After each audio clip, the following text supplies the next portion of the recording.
Rápidamente empecemos por la definición de la gestión en términos amplios. Y bueno, en términos generales, la gestión es la acción o trámite que junto con otros se lleva a cabo para conseguir o resolver una cosa. La gestión urbana en particular, pues nos lleva a tratar de resolver los objetivos que nos planteamos en el diseño urbano, ¿no? Cuando hablamos del diseño urbano, insisto, es un lenguaje que pareciera que desarrollamos en poesía, donde hablamos de conectividad de servicios, hablamos de conectividad vial, elevamos el nivel de romanticismo y hablamos de conectividad peatonal y conectividad social. Hablamos al final de conectividad ambiental, que incluso era la intención de darle esa posibilidad a la vinculación de las ideas en el urbanismo y las tendencias, al menos en la perspectiva de un servidor. Evidentemente, la conexión de servicios nos obliga a hablar de Junta de Aguas, Comisión Federal de Electricidad, gas, en el caso que exista en la infraestructura, Telmex, a pesar de ser una empresa privada, nos obliga a una gestión. Conectividad vial, que en el caso del estado de Chihuahua nos obliga a hablar con la Dirección de Desarrollo Urbano y la Dirección de Vialidad, que está vinculada directamente al gobierno del estado. Un poco de la conectividad peatonal está vinculada también a vialidad y a desarrollo urbano. La conectividad social, que pareciera un tema resuelto una vez que tienes una escritura, pero implica la coordinación con propietarios, en algunos casos con ejidos, y en tiempos ya más recientes con asociaciones civiles o expresiones sociales que vienen creciendo vez a vez en las diferentes ciudades, y Chihuahua, Juárez no serían la excepción, por mencionar unos ejemplos. Y por supuesto, de la mano de lo que acabo de decir de la conectividad social, pues los grupos ecológicos, grupos de vecinos que no son asociaciones civiles, pero bueno, que ya tienen una fuerza y una voz con cierta relevancia política y social.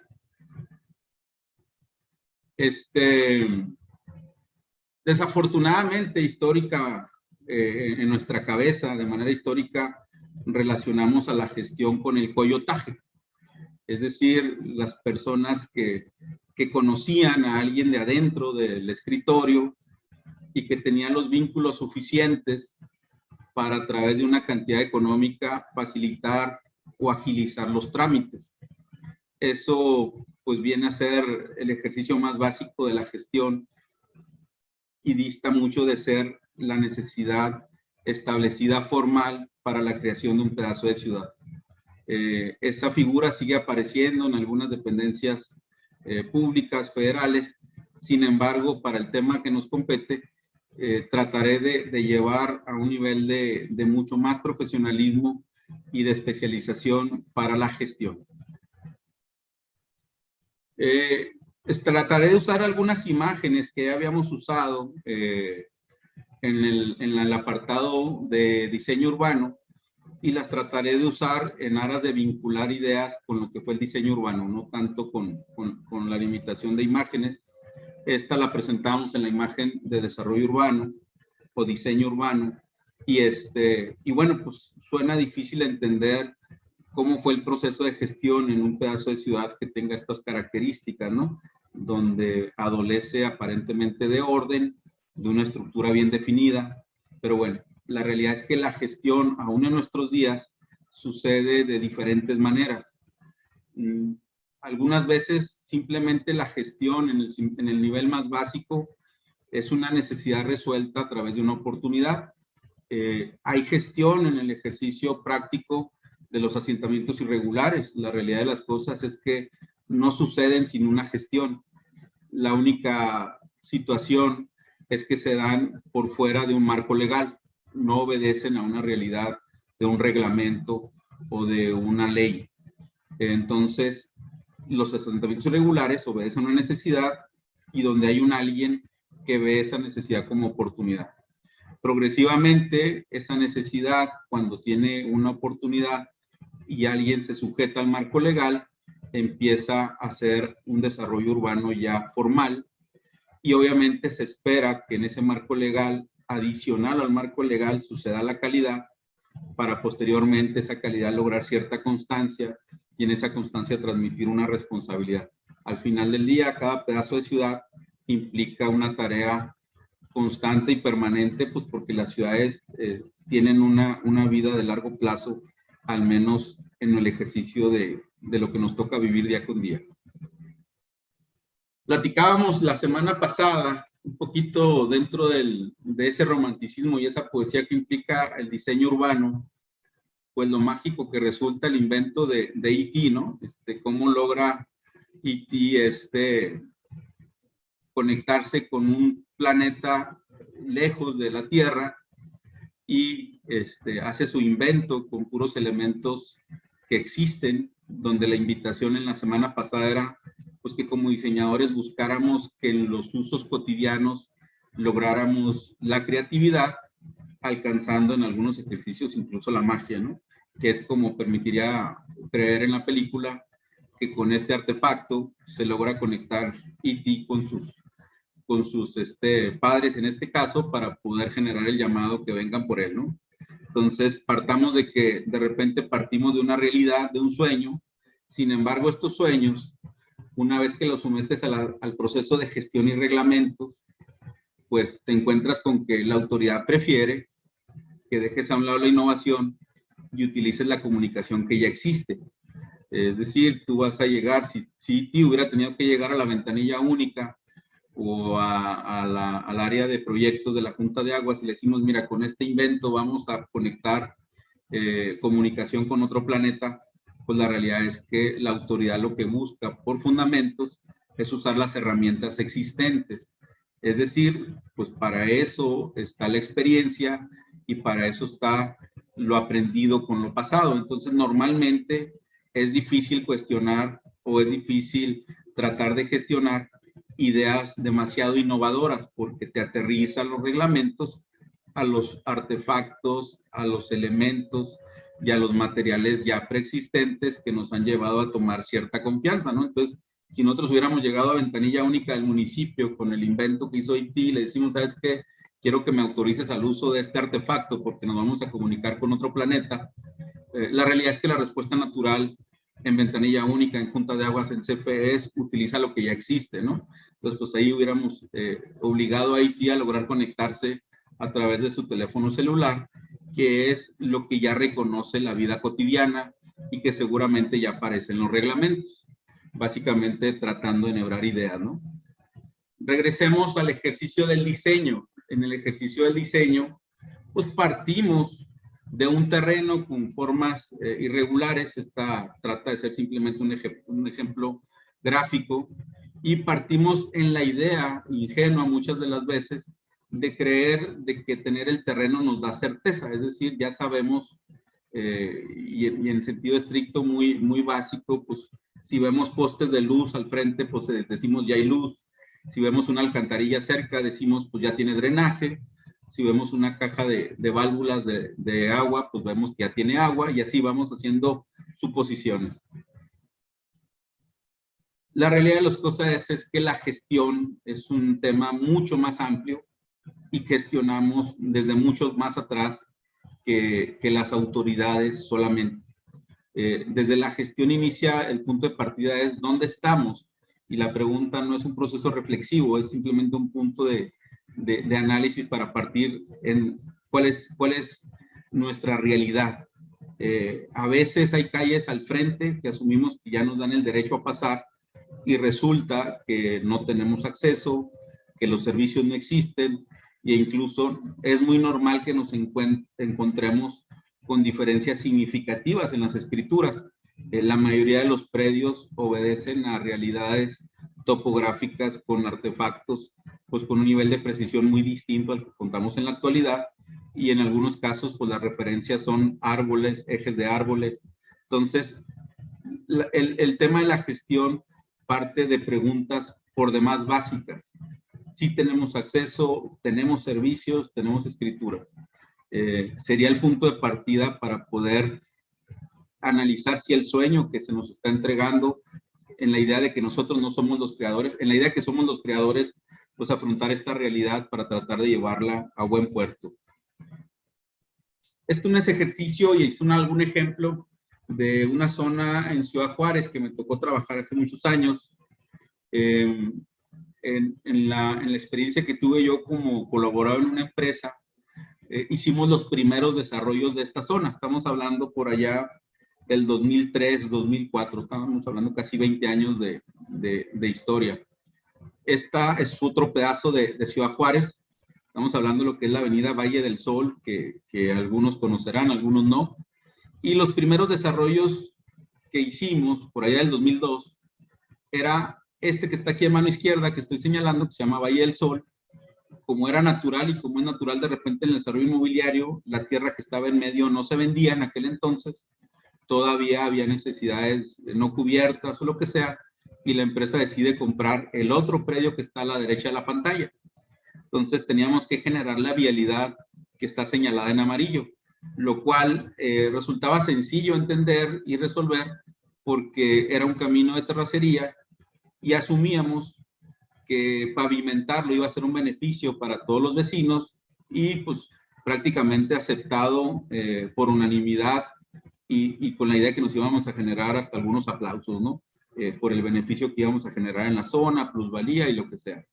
La realidad de las cosas, voy a hacer un pequeño acercamiento y nos encontramos en esta zona de aquí, que era más o menos en la zona de en medio de la línea amarilla, nos encontramos en ese entonces con don Samuelito y su esposa. Don Samuelito era una persona que tenía su tierra, eran alrededor de 5 hectáreas y nos toca visitarlos en aquel entonces porque él tenía cercada gran parte de la vialidad y nos acercamos con él a negociar, a que nos diera oportunidad de hacerle calle, la plusvalía, la mejora en la calidad de sus accesos y todo esto, ¿no? Entonces, pues contrario a lo que pensamos, la verdad fue que no estaba muy contento Samuelito de que llegara al desarrollo a su granja y tuvimos que tener algunas reuniones con ellos para poder platicar, poder aterrizar ideas y las palabras no me alcanzaron. Al menos yo llevé esa negociación y terminamos construyéndole estas dos casas que ven ustedes. Está tomada la imagen de Google Earth. Entonces las casas siguen vigentes. Básicamente cuando platicamos con ellos, ellos no querían en la idea de vender la tierra, dejar sin dónde vivir a sus hijas. Entonces la propuesta fue en aquel entonces construirle en el predio que él iba a conservar una casa para cada una de sus hijas. Fue el elemento de plusvalía que él ganaba al dejarnos pasar. Y la verdad es que se piensa que las calles las hace la autoridad y en la mayoría de las zonas de desarrollo, pues las calles las hace el particular en conciliación con la autoridad. En este caso fue una inversión directa de la empresa donde yo trabajaba. Este fue el caso de Samuelito. Nos tocó una familia muy sencilla, sentarnos en su comedor, donde la esposa nos estaba haciendo tortillas de harina. Fuimos mi esposa, mis hijas y yo. Y la verdad es que suavecita la cosa, pero pues le entregamos 2 casas en aquel entonces. Y todo esto fue para poder tener el acceso vial. Un caso muy similar nos ocurrió también en Ciudad Juárez. Este es uno de los desarrollos que ganó Premio Nacional de Vivienda. Nosotros construimos en aquel entonces básicamente esta zona que está aquí y el primero que construimos fue esta parte que está aquí. Lo voy a anotar aquí más o menos. El primer desarrollo fue este que está aquí. Entonces, lo construimos. Ya estábamos muy contentos porque pues ya íbamos a empezar a entregar casas en esta zona. Toda esta zona ya estaba en primera etapa. Y resulta, ahí voy,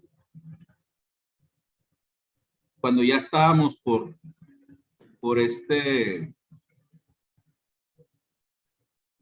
entregar las casas, que aparece el dueño de este predio que está aquí. Cosa curiosa, la calle esta, que es el Ejército Nacional, ya existía.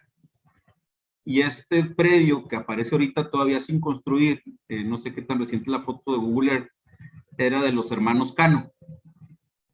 Los hermanos Cano, nomás para darles una idea, en aquel entonces, réstenle unos estamos hablando por lo menos 2015, no, 2005, estamos hablando de unos 15 años menos. Los dos eran 3 hermanos, 2 hermanas de muy cerca de los 80 años y un hermano más joven de poquito más de 70 años. Entonces me toca sentarme con ellos 3 veces a desayunar. Y el problema fue, ¿y por qué tuve que buscarlos a desayunar? Porque cuando ya habíamos construido la calle que se conectaba con lo que es el Ejército Nacional, ellos cercan este triángulo que está aquí.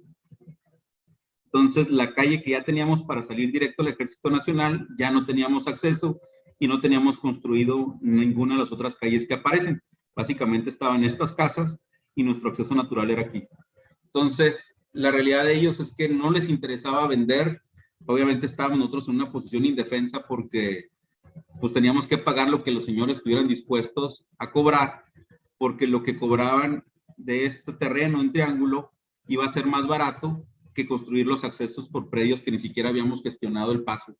Entonces, nos sentamos en 3 ocasiones con los señores, un servidor, no había arista, no había punto donde yo los lograra convencer, hasta que apareció un punto en común con los señores, que fue una foto de su papá, que era don Leónides Cano, y me platican la historia los 3 hermanos, con mucho ánimo y con mucho vigor, de quién había sido don Leónides Cano.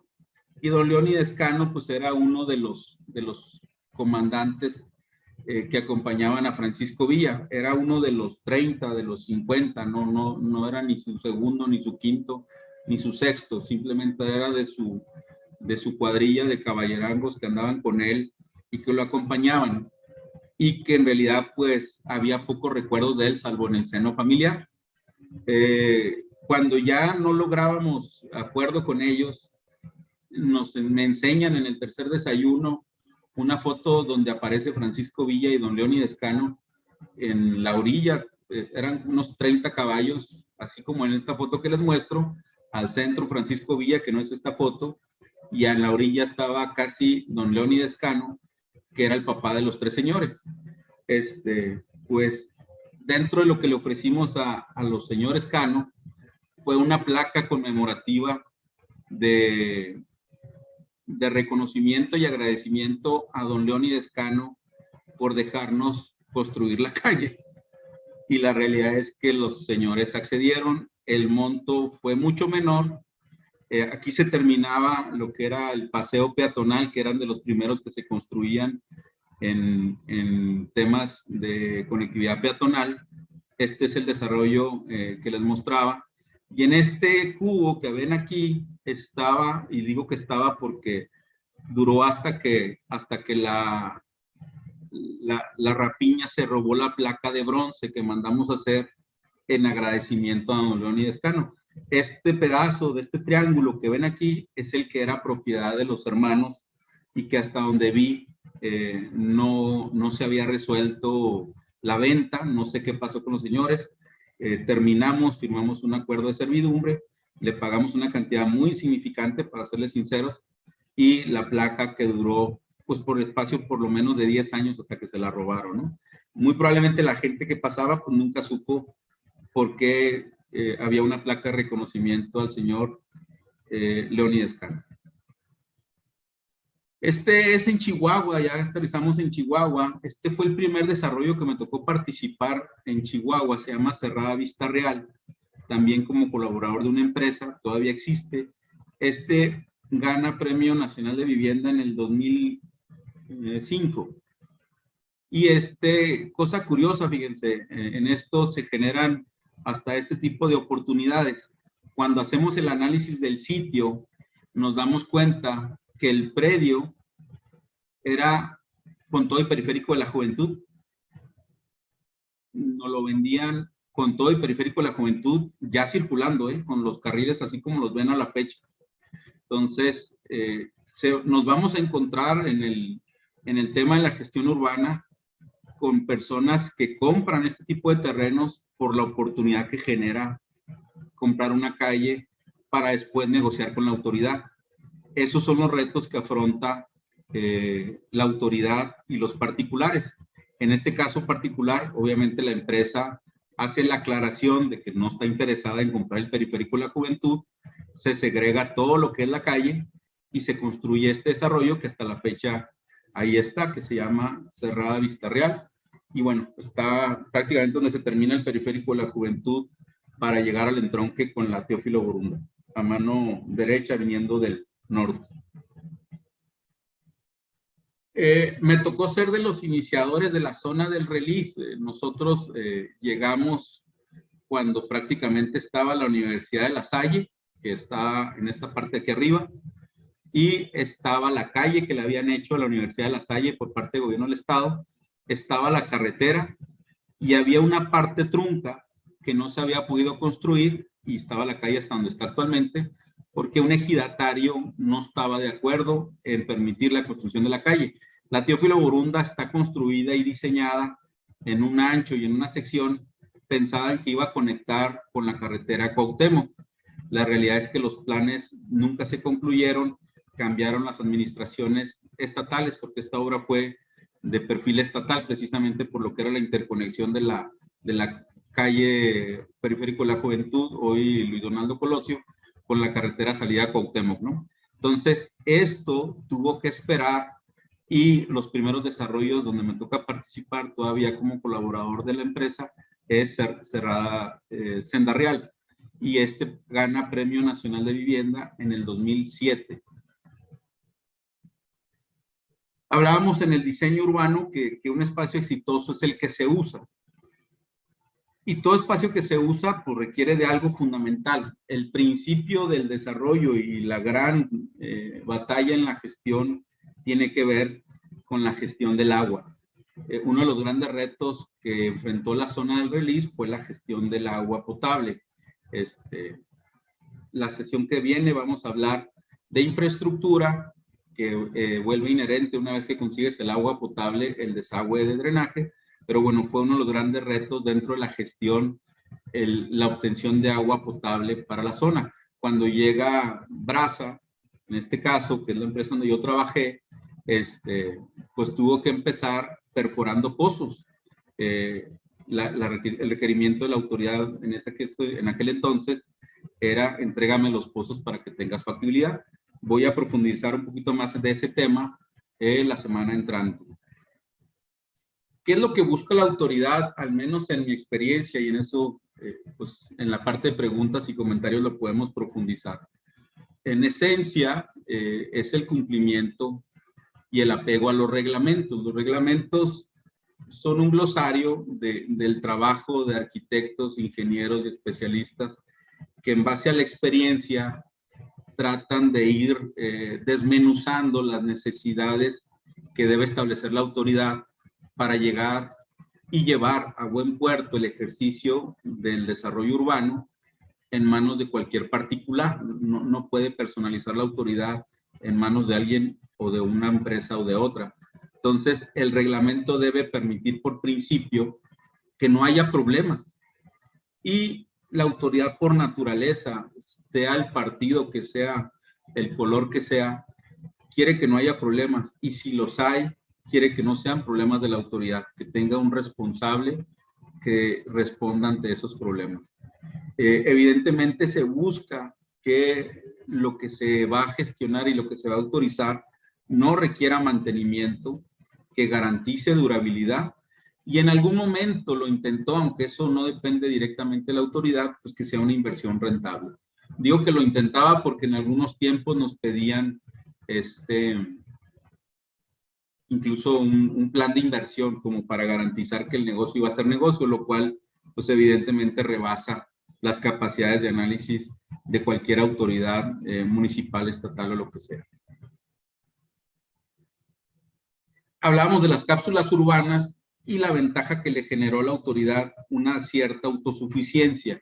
Obviamente se facilitaron las cápsulas urbanas porque le permitieron a las autoridades olvidarse de algunos mantenimientos, lo que no se lograba por naturaleza, como el crecimiento y control de los pastos, el riego de las áreas verdes, pues se logró a través de estas autosuficiencias que se daban en las cápsulas urbanas, que también propicia un tejido social que hasta la fecha vemos, que es el crecimiento y desarrollo de los comités de vecinos. Hoy por hoy, para que la autoridad te reciba un espacio, prácticamente te requiere la conformación de una asociación de vecinos. Incluso en algunos casos te pide que esté esa asociación registrada ante un notario formalmente para que pueda operar con una cuenta bancaria, con requisitos fiscales y todo lo que es una personalidad de una persona moral, ¿no? Entonces, se van avanzando y bueno, en teoría, la gestión debe ir propiciando la armonía. ¿Qué es lo que yo creo que ha alcanzado y que de alguna manera ayuda a una gestión menos desgastante, al menos en el corto plazo? Son las iniciativas de largo plazo, que la realidad es que ahí es donde la autoridad y la iniciativa privada y la misma sociedad deben de poco a poco aprender a trabajar de manera conjunta. Si me regreso a la imagen que les decía, por naturaleza, y ese es un tema que es un lastre, cada fallo que aparece, la primer sospecha es de corrupción. No se asume un fallo natural inherente a las personas o a los procesos. Entonces, cada vez que intenta la autoridad establecer sinergias que se han hecho en todas partes del mundo con la iniciativa privada, se asocia con el ejercicio del coyotaje, del fraude, y es un tema que creo que como sociedad y como parte de la estructura del desarrollo urbano tendremos que ir madurando e instrumentando para que sea cada vez más transparente la coinversión y la coparticipación, donde no haya tres partes, sino un solo interés, que es la ciudad. ¿Qué es lo que se enfrenta a la gestión normalmente? Por principio no hay dinero, o sea, la mayoría de los proyectos, no conozco uno, hay una cierta creencia que los desarrolladores son los grandes ricos del mercado inmobiliario, y la realidad, al menos en mi propia experiencia, algunos desarrolladores tienen tareas menos complicadas, porque en todo México, no me refiero a Chihuahua o Juárez, algunos desarrolladores vienen de familias donde heredaron tierras, y en ese sentido, pues no es lo mismo tener tierra para un rancho que tierra para un desarrollo. Ahí por naturaleza hay una plusvalía muy importante. Una vez que la mancha urbana alcanza el rancho, pues evidentemente los valores son exponenciales.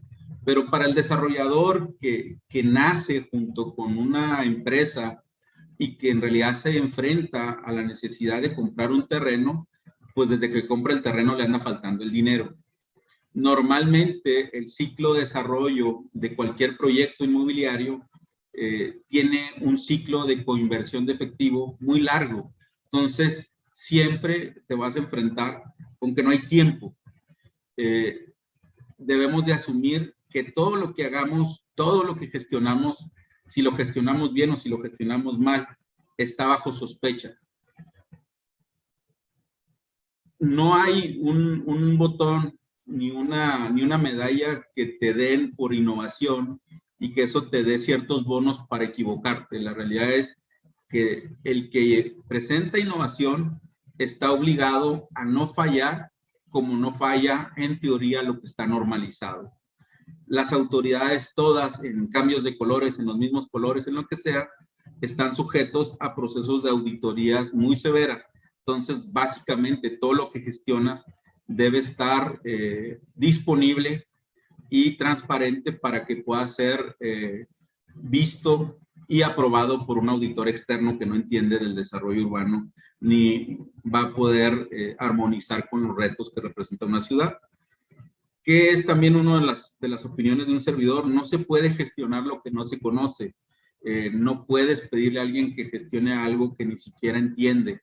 Entonces, en este sentido, por eso les hablo yo, a medida que han ido creciendo las reglamentaciones y las leyes, es difícil poder confiar la gestión en alguien que no tenga un cierto nivel de experiencia para la obtención de resultados. La realidad es que, por otro lado, los gestores, los directores que llevan el liderazgo de lograr que un proyecto se vuelva autorizado y que pase por todos los filtros de lo que la autoridad establece, la realidad es que ninguno, al menos en mi experiencia, puede conocer de todo. Lo que sí puede y debe es conocer a los que sí conocen casi todo. Entonces, el gestor o el director, llámenle como ustedes quieran, está obligado a ser un gran orquestador de equipos de trabajo y tener en su equipo de trabajo, de ser posible, a los mejores para que podamos tener la certeza que la correlación de los trabajos y los estudios y los trabajos que se hacen traen un margen de error al menos menor que lo que el mercado tiene. La mejor herramienta, en mi opinión, es la transparencia. Es difícil querer andar gestionando con una cara hacia el inversionista y otra cara hacia la autoridad. Mi recomendación más clara es gestionar y tratar de lograr los objetivos en función de la transparencia de los objetivos del inversionista, en función de la transparencia de las necesidades de la autoridad y siempre apegados a la verdad. Es muy complicado manejar 2, 3 verdades en un mismo proyecto. Al final del día, cuando más se le exige, cuando algo falla, básicamente todo queda al desnudo y la verdad es lo que va a florecer. Entonces, mi recomendación es evidentemente rodearse del mejor equipo, trabajar y actuar en transparencia y verdad y entender que incluso hacer lo correcto no resulta infalible en el tema de la ciudad. Obviamente, pues es tratar de mitigar riesgos y estar trabajando con el equipo que aún entre la falla tenga la capacidad de reaccionar y corregir. Al menos en mi experiencia, a muy pocos les gusta gestionar porque se ve como un trabajo sucio, como ya les dije, deshonesto y lo que sea. A unos cuantos les resulta importante. La mayoría piensan que el proyectista es quien debe de gestionar. En mi experiencia, a los proyectistas no les gusta gestionar, se cansan y se fastidian y acaban cediendo a las primeras exigencias que les hace la autoridad, algunas veces correctamente, algunas veces de manera incorrecta, en mi opinión. Lo real es que entre el sueño y la obra hay siempre una gestión. Una reflexión muy sencilla, pero es: entre el príncipe y la princesa hay siempre un largo camino. A ambos los une el amor y un buen caballo. Siempre habrá dragones al acecho. Es decir, hay gente que querrá que no se logren algunos proyectos por competitividad, por barreras de entrada de mercado, por la razón que sea. Poder nosotros tratar de definir si el príncipe y la princesa se aman, es decir, si la idea y el sueño que se generó en el diseño urbano y lo que va a ser el producto terminado genere amor, pues es difícil hasta que lo vives. Lo que sí sabemos es que el gestor es el caballo. Para llegar del príncipe a la princesa se requiere un caballo. Y hay quienes contratan un burro pues porque les sale más barato, pero bueno, eso es decisión de cada quien. La gestión implica, en mi opinión, paciencia y persistencia. ¿Cuánto es paciencia? ¿Cuánto es persistencia? Yo les diría que hay que estar dispuestos a ser pacientes siempre. Y ahorita me permito mencionarles otros ejemplos.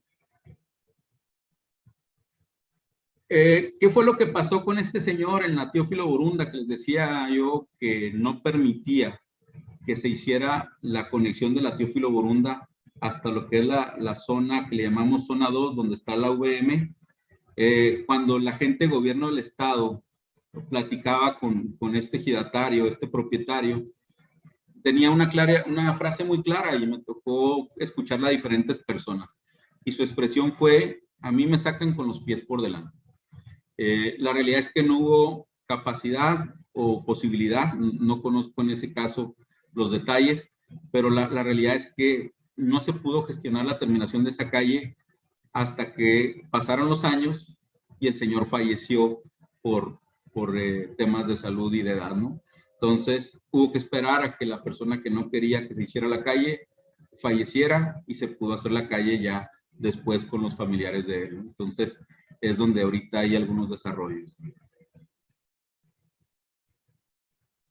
Todo sueño requiere un despertar. La idea bonita, romántica del diseño urbano que platicamos la semana pasada, bueno, pues es de llevar eso a una realidad implica la necesidad de gestionar esa idea. Es muy fácil rendirse. La realidad es que muchas veces se cae a mitad del camino, se distorsiona o se modifica. La gestión buena posibilita una sensación ya sea de hallazgo o de pesadillas si la gestión no fue la correcta.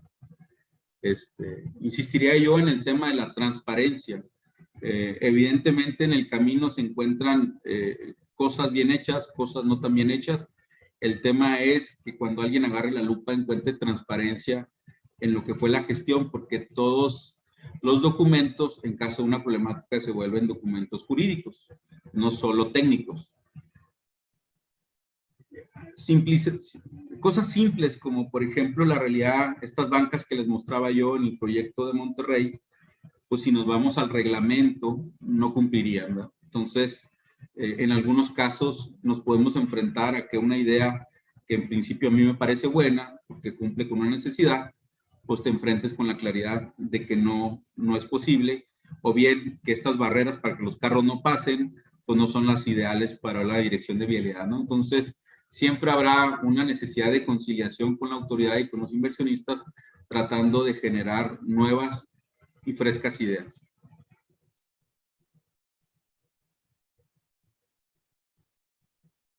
La imagen que les mostraba la semana pasada, pues sí, ten un destino que te motiva a avanzar y un lugar que ames a regresar. Esa es la parte que ve un ciudadano común y corriente. Los que tenemos la oportunidad de recibir sueños de terceros o tratar de materializar los sueños propios de proyectos donde participamos, pues queremos lograr un lugar donde la gente ame regresar, pero también que una vez que ame regresar, tengamos la certeza que ese lugar cuenta con todos los permisos correctos. No alcanza con que estén bonitos, agradables y que sean placenteros. Este es un ejemplo que me tocó vivir a mí y que algunos de los que están aquí en la charla también. Este es Torre Santa Fe en Chihuahua. La realidad es que ya está a punto de terminarse este edificio y en sentido estricto tiene muchas particularidades que lo harían no cumplir con el reglamento de construcción, porque evidentemente el reglamento pues está considerado para una necesidad de ciudad distinta. Sin embargo, pues está en la posibilidad de uno como gestor o como profesional creer en un proyecto o no creer. Si no crees, pues no lo tomes. Si crees, abrázalo, ¿no? Entonces, ¿qué haces cuando los sueños no cumplen en principio con un reglamento? Pues básicamente tienes que ponerte a revisar los reglamentos, ¿no? Entonces, a ver si encuentras, no sé si ustedes lo juzguen mal, en mi caso no, pero es buscar las posibilidades que el mismo reglamento te permita para poder propiciar que una acción urbana se pueda materializar. Por ejemplo, en este proyecto, no quiero profundizar mucho, pero nos basamos en el reglamento, en el apartado que aparece abajo en 5, donde dice un propietario poseedor podrá solicitar la modificación de la zonificación que corresponde al ayuntamiento, y bueno, todo lo que aparece aquí, ¿no? Donde te permite modificar intensidad, densidad, coscus, altura. Evidentemente, pues esto, cuando lo estuvimos platicando, generaba que algunas autoridades abrieran más los ojos y dijeran, ah, caray, no sabía ni siquiera que esto estaba y a lo mejor no debiera estar.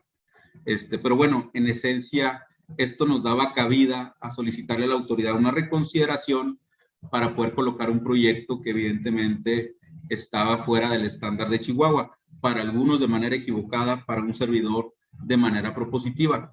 Hoy que lo veo el edificio terminado, pues la verdad es que siento una satisfacción el haber sido un apoyo para los inversionistas y para los proyectistas. Ahora, insisto en lo que les decía, no se puede hacerlo sin análisis, sin tener una opinión propia, no es nomás por agarrar una chamba o por cobrar una factura. En el caso particular, nos tocó hacer varios análisis que en algunos casos incluso eran hasta cierto punto novedosos, análisis de sombras para asegurar que la altura del edificio no fuera a generar sombras sobre la mancha habitacional, cuál era la fachada urbana en el periférico de la Juventud. Creíamos y creemos que es la zona que más está junto con Distrito 1, probablemente se viene consolidando con edificios de gran dimensión. Nosotros hablábamos de que en aquel entonces Torre Santa Fe no iba a ser un chipote, puesto que ya existía Torre Esfera y ya estaba en principio Torre Ascenso y se empezaba a generar una escala distinta en esa parte. Entonces, digo, ahí es cuestión de gustos, se hizo incluso análisis de vientos para generar de que no generara esto un obstáculo en la ventilación de la zona. Y bueno, la verdad es que encontramos un profesionalismo interesante en los despachos que nos ayudaban. No es posible gestionar lo que no se conoce, en lo que no se cree. La realidad es que al menos mi recomendación sería estudia el proyecto. Cada vez pasa más seguido que llegan proyectos de diferentes lugares. Nos tocó participar en Paseo Central y bueno, ahorita les menciono, en religión se vale creer sin ver, en la gestión no se vale creer sin ver, es irresponsable. Entonces nos tocó revisar a profundidad el estudio de Paseo Central. El proyecto se había hecho en la Ciudad de México y se iba a construir por una empresa de Monterrey con inversionistas de Chihuahua. Entonces, la fórmula era perfecta para echarle la culpa unos a otros. Nuestra tarea fue investigar, revisar y estudiar desde el punto de vista de protección civil, de cajones de estacionamiento, de proyección de sombras, de restricciones. Y bueno, igual, yo, más allá de los retos que representó la construcción de esta obra, evidentemente el resultado convivimos y coincidimos con él, ¿no? La fachada urbana desde el periférico de la Juventud, la posibilidad de tener un espacio de esparcimiento y bueno, una de las primeras albercas que suceden a más o menos 60 metros de altura en la ciudad, no digo que la primera, ¿no? ¿Cuánto es mucho tiempo en la gestión?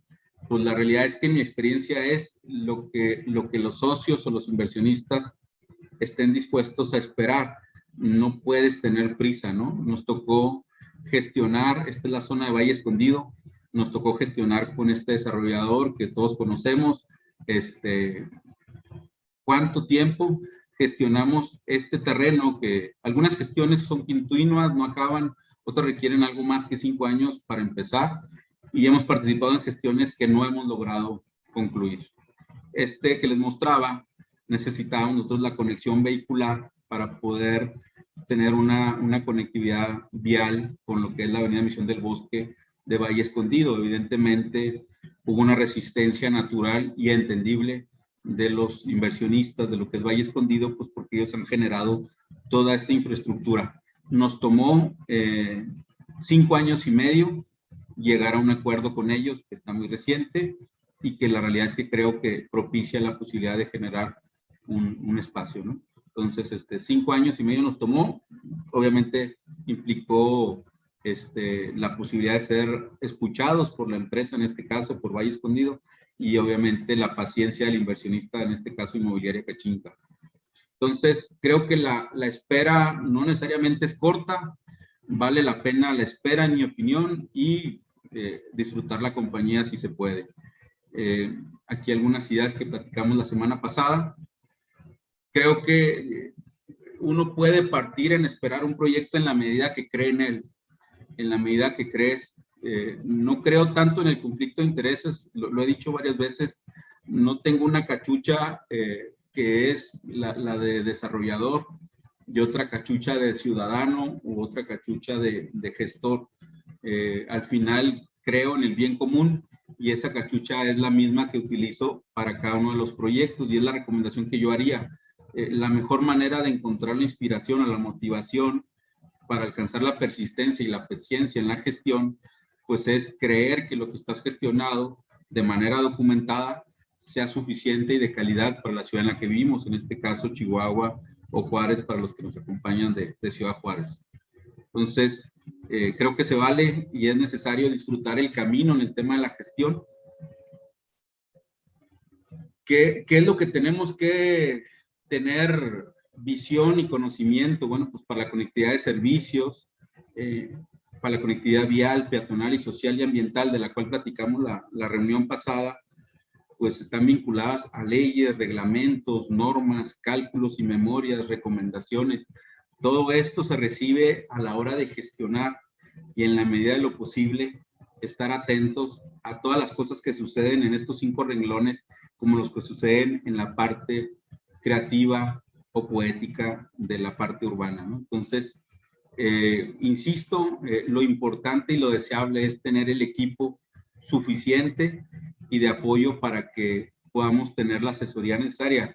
Es, al menos en mi opinión, y bueno, pues ahorita está la parte de preguntas y comentarios, imposible o casi imposible querer ser experto en todo esto que sucede.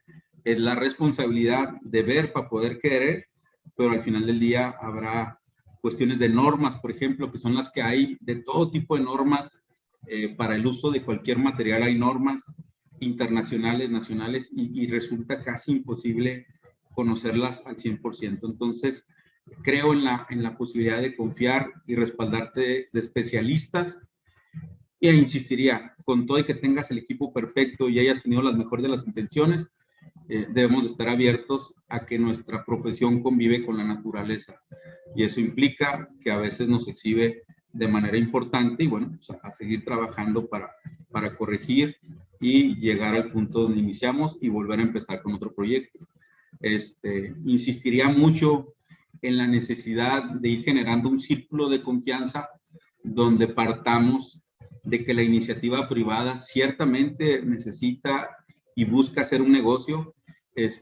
Cuando viene una maquiladora que es parte del desarrollo urbano, se anuncia en la prensa, lo anuncia el gobierno y todo, pero cuando aparece un nuevo desarrollo, parece como que el cáncer creció, ¿no? Es una idea que evidentemente en algunos casos será merecida, en otros creo que no tanto. Entonces, en la medida que como sociedad alcancemos un nivel de credibilidad hacia la autoridad, un nivel de credibilidad hacia la iniciativa privada y un nivel de participación y credibilidad hacia la sociedad, creo que nos llevará a mejores ciudades, pero evidentemente en la claridad de una buena gestión.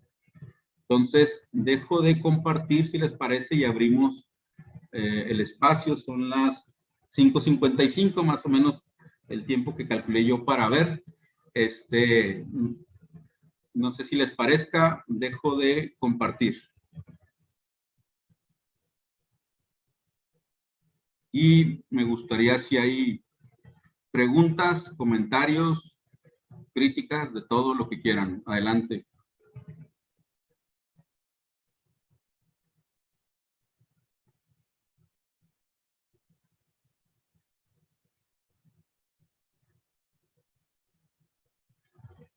¿Alguien?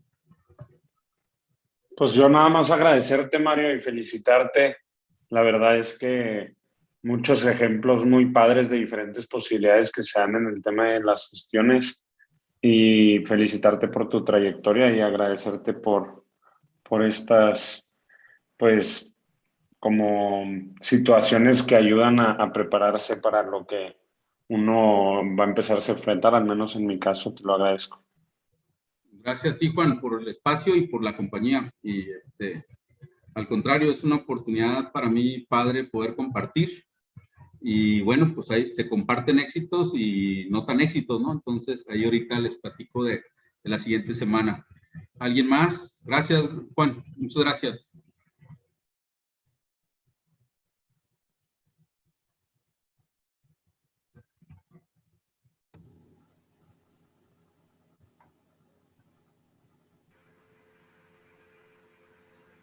Mario. Sí, adelante, Pervinca.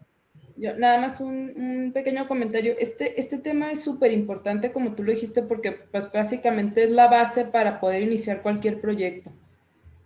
Y espero que haya algunos docentes por aquí. Creo que es algo que se queda muy de lado en el momento que estamos con los muchachos en los proyectos. Cuando a mí me tocó estar en el TEC 2, dando la clase ya en el último semestre, en quinto semestre, y los muchachos no tienen ni idea de todo esto que pasa. Creo que sí es importante que este tipo de cuestiones pues se vean, por lo menos se les den una repasada, cuando menos cuando se hacen todos los análisis urbanos de los proyectos. Como que nada más les dicen, este es el terreno, ¿qué pasa ahí? No sabemos. No saben ni que hay que conectarse, o sea, no saben qué pasa del terreno hacia afuera, ni del terreno hacia adentro. Les pides que haga un análisis urbano, no conocen qué es lo que tienen que hacer, no saben a qué dependencias se tienen que acercar, no saben el tipo de gestión. Sé que no están obligados a hacerlo porque mucho es la experiencia que te da ya que estás en el terreno laboral. Sin embargo, sí me parece que es importante porque salen sin el menor conocimiento de que exista siquiera este tipo de gestiones. De acuerdo, la realidad es que yo creo, coincido contigo, Pervinca, la gran sorpresa cuando estás recién egresado es entender que hay una gestión asumimos, y creo que los ciudadanos en general, no nomás los estudiantes, asumimos que se termina el proyecto y de inmediato se empieza la construcción. De hecho, creo que les pasa en el ejercicio profesional, incluso en una casa, ¿no? Cuando el cliente termina el proyecto, no entiende por qué no arranca la obra, ¿no? Si ya está terminado el proyecto, ya lo autoricé, ¿por qué no arranca la obra, ¿no? Y bueno, la realidad es que culturalmente no entendemos que hay una gestión que hacer. Y si a eso le agregas que no somos una ciudad que cada terreno tiene agua, tiene drenaje, tiene los servicios a pie de terreno, que a veces te encuentras con que las escrituras no corresponden con la realidad y no por poquito, donde te encuentras también barreras de entrada de competencia, situaciones que van más allá de los reglamentos. Yo creo que es el reto más fuerte que te enfrentas, porque no es fácil la gestión, sobre todo en un ejercicio de ignorancia. Y la realidad es que creo yo que la gran cantidad de errores que se pueden suceder en nuestra ciudad, una gran parte ocurren por ignorancia, no por mala fe, lo cual no disminuye ni atenúa el error, pero sí creo que en la medida que nos metamos más en la claridad que hay leyes, reglamentos, normas, y que pueden ser aliados y que hay que encontrar la forma de coadyuvar y de convivirlos, pues la realidad es que los proyectos son exitosos. Pero sí, la realidad es que incluso los proyectistas a veces, pues nos tocó, por ejemplo, algunos proyectos, no voy a mencionar el nombre para no balconear el despacho, pero no habían ni siquiera ojeado el reglamento de Chihuahua, ¿no? Ya habían vendido el proyecto ejecutivo, ¿no? Y no son valores bajos ni operaciones chiquitas. Entonces, sí, la realidad es que creo yo que el artista o el poeta, pues no se atreve a entender que como la boda, ¿no? Pues hay un novio, una novia y un acta de matrimonio, y hasta que te estás divorciando te das cuenta de lo que firmaste, ¿no? En el acta de matrimonio. Entonces, igual pasa, ¿verdad? Hasta que no hay un problema, te das por enterado que había cosas por las cuales había que discutir con mucha claridad. Nos pasa como en los contratos, ¿no? Firmamos sin leerlo, ¿no? Y esto, en hacer un pedazo de ciudad, pues implica mucha responsabilidad. Pero muchas gracias, Pervinca. A ti, Mario, gracias. Bueno, está levantando Mario, por ahí. nomás una cosa por ahí, Mario. Sí, adelante, Pepe. Sí, muchas gracias siempre por compartirnos experiencia, conocimiento y momentos de vida. Siempre es muy agradable. Gracias, Mario. Y en apoyo a lo que dice Pervinca, en lo que a mí me ha tocado vivir, el gestionar proyectos o gestionar todos los sueños, como decías, al igual que perseguir a través de trámites y conseguir los objetivos, siempre es muy padre tener el mapa mental perfectamente desarrollado y con el objetivo y la meta claro, así como tener, Pervinca, una matriz para el seguimiento de cualquiera de estos trámites que estemos buscando. Y esas son herramientas que tampoco son tan difíciles y herramientas que deberíamos todos de tener. Muchas gracias, Mario. No, gracias, Pepe. Por ahí está levantando la mano Larky Soto. Adelante, Memo. Hola, buenas tardes. Dejo bajarle el volumen aquí. Perdón. También abonar un poco al comentario de Pervinca. Yo creo que el problema no es tanto de que el maestro, el docente le demuestre al alumno o le enseñe cómo manejar reglamentos o a conocerlos cuando menos. Yo creo que es una parte bien importante. Pero yo iría más allá.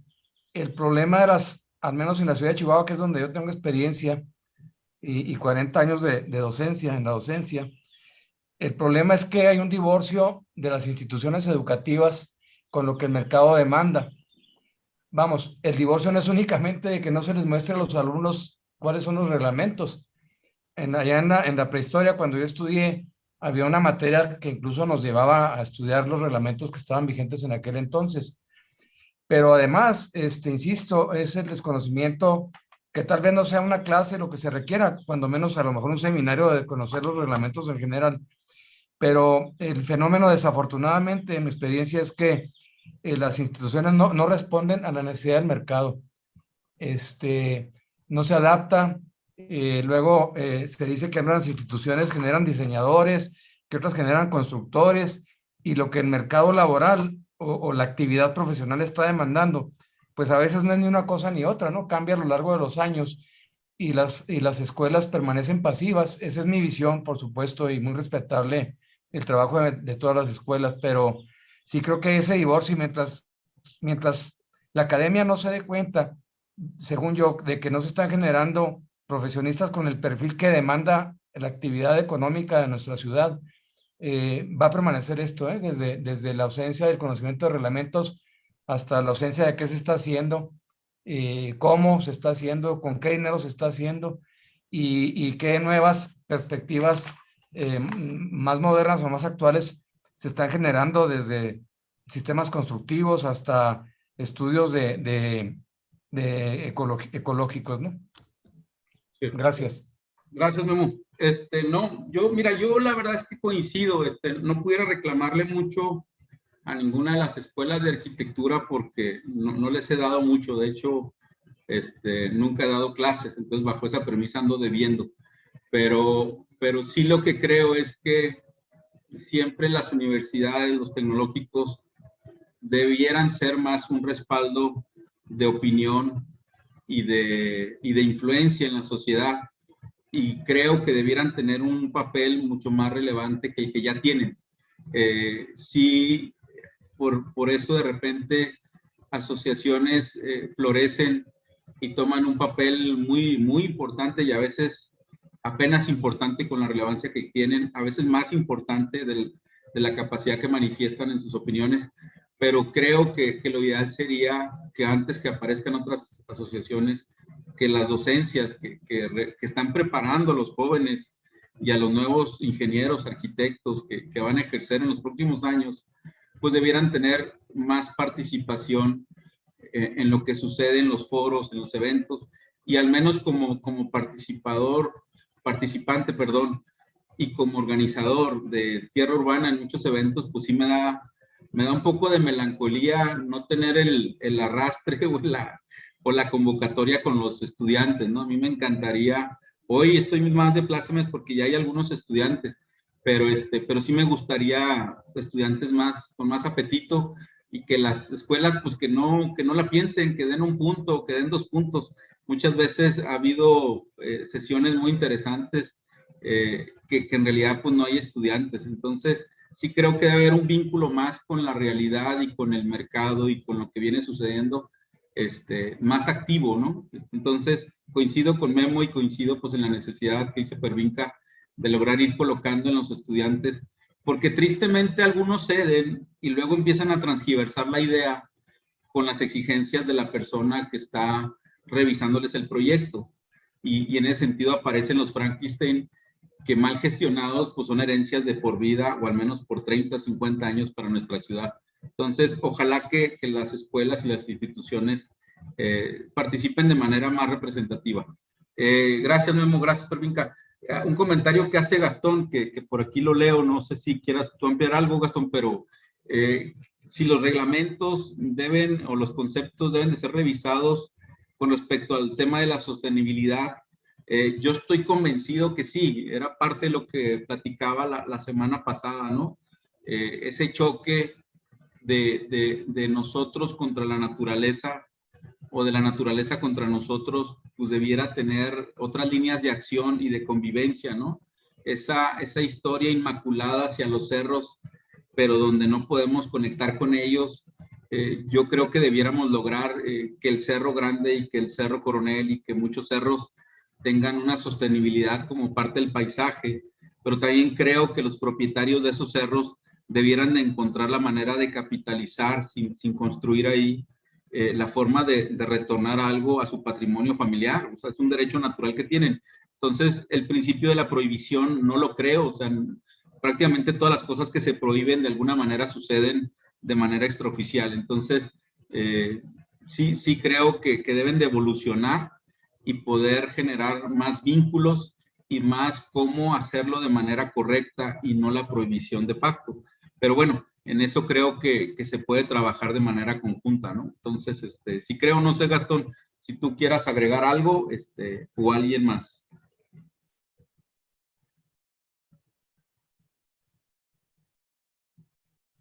No veo más manos levantadas. No sé si alguien quiera comentar algo.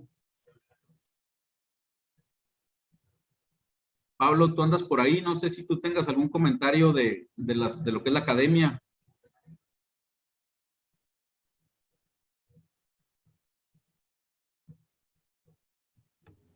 Bueno, si no hay más comentarios, perdón, adelante, Pervinca. Solamente complementando, y me parece, estoy totalmente de acuerdo con los comentarios que se han vertido. Fíjate que lo que a mí me tocó, y la verdad fue un poquito decepcionante, que los chavos de quinto semestre, o sea, ya iban prácticamente de salida, no tenían ni idea de lo que estábamos hablando. Entonces, lo que pienso yo es que debe de ser parte del proyecto que nosotros como docentes encargamos a los muchachos, porque implica costos, que no son costos pequeños, no son costos menores, o implica muchas veces la posibilidad de poder realmente desarrollar el proyecto o no. Y partimos hasta de una cuestión de que la gente tiene un terreno y está 100% segura que puede desarrollar cualquier cosa ahí por el simple hecho de ser su predio, y la realidad es que no, necesitamos pues tener compatibilidad de uso de suelo, necesitamos tener una serie de factibilidades que ni siquiera lo contemplan, y el propietario pues como dueño no tiene la obligación de conocerlo, ¿verdad? Se supone que somos nosotros los profesionistas quienes en el momento que nos contratan tenemos que decirle toda esta gama de problemáticas que se pueden generar. El problema es que muchas veces por agarrar la chamba, sobre todo la gente más joven, pues dice que sí. Ahora le agarramos y sí te hago el proyecto, te lo desarrollo y ya después vemos cómo lo construimos. Eso creo que es un poquito falta de ética porque muchas veces te sale más caro el caldo que las albóndigas. Era nada más como que para cerrar mis comentarios. Ya, muchas gracias, muchas gracias. Tienes toda la razón, coincido contigo. Voy a cerrar la presentación, si les parece, básicamente ya con la invitación, si no hay otro comentario, de la invitación para la semana entrante. ¿Qué es el tema? El tema son sesión el 14 de julio, 5 p.m. El tema es infraestructura y sale un tema que naturalmente quisiera comentar un poquito, que es el tema de Ankara. Yo soy Ankara, parte de Ankara. Entonces, por ahí los que les tocó ver información en los medios y el bombardeo estuvo interesante. Entonces, la semana que entra platicamos un poquito de esto desde la perspectiva de la gestión y ya de la infraestructura, la experiencia que he tenido en lo personal de la gestión del agua, del drenaje. Evidentemente, no me enseñaron a andar pensando que el drenaje era necesario en mi formación de arquitecto y menos cuando estaba buscando la administración, la maestría en administración. En realidad no me hablaron de eso, ¿no? Eso apareció y reventó en mis caras cuando ya te dabas cuenta que había tierra, había mercado, pero no había los servicios. Entonces, la semana que entra platicamos de eso y estará interesante ahí comentarles un poquito el tema de infraestructura pluvial, infraestructura hidráulica, sanitaria, eléctrica y la experiencia que me ha tocado al menos a mí en algunas ciudades, ¿no? Entre ellas Mexicali, Juárez y Chihuahua principalmente, que es donde se han dado los sucesos interesantes. Uno sucedido el pasado jueves, otro en el 2010 en Mexicali y otro por allá del 2005 en Juárez. Entonces, les platico la semana entrante y les agradezco muchísimo. Dejo de compartir en este instante. Les comparto la presentación por su correo electrónico a todos, esto que acabamos de ver en versión PDF. Si por alguna razón están pesadas las presentaciones, les pido que me digan los que requieran la presentación de la sesión 1 para enviárselas. Les enviaría con toda seguridad la sesión 2 y trataré de enviar las dos, sesión 1 nomás. Si está muy pesada, nomás enviaría la que acabamos de ver y les aseguro que debe estar mejor la infraestructura y la más mejor, como dicen en mi rancho, la de voces del mercado. Entonces, ahora sí que no se pierdan el siguiente capítulo y los espero y espero que lo disfruten igual que yo. Muchísimas gracias y buenas tardes.